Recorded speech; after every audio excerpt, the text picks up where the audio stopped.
They have given their ruling. We have heard. But I believe that there's a reason why our standing orders say that Parliament is the master of his own affairs.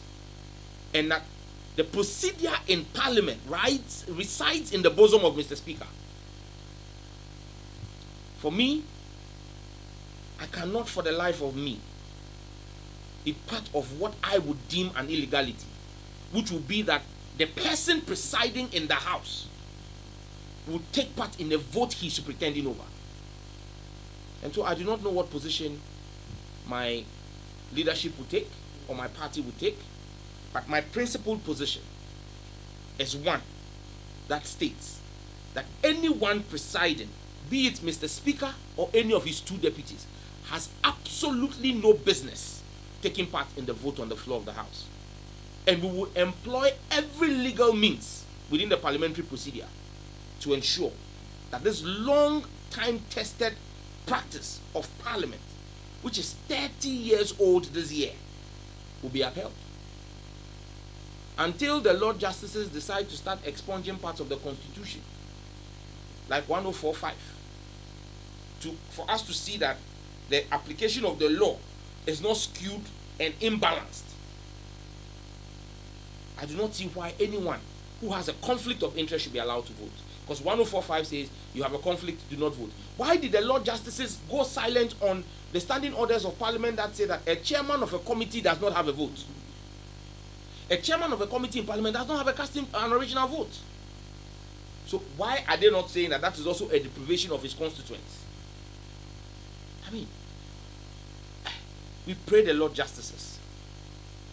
Their role is to bring clarity, and not rather lead us into confusion and obfuscate what the facts are. The law is clear. We have heard them. They've passed their ruling.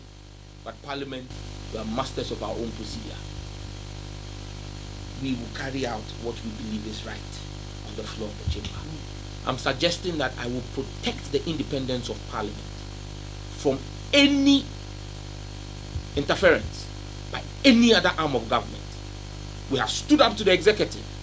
We will stand up to any other arm that seeks to interfere. Or I will stand up to any other arm of government that seeks to interfere in the work of Parliament. And I can tell you that I am sure most of my colleagues are of like mind, because this is a dangerous slope. Tomorrow, you would have someone go to court, and then the Supreme Court may also rule and say that they are holding someone criminally liable for comments he made on the floor of the House. This is a Pandora's box we would not and should not open. The last time Joe Wise tried to move from his seat to cast a vote, I was polling agent for the NDC. You remember what happened? My position hasn't changed. You resisted.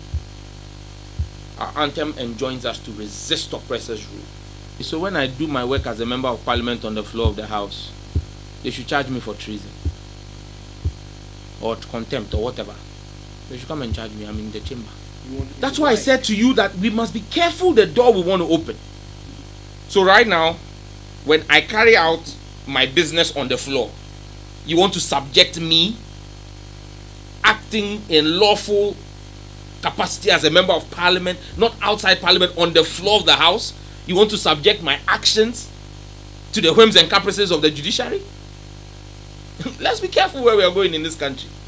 All because of an e-Levy.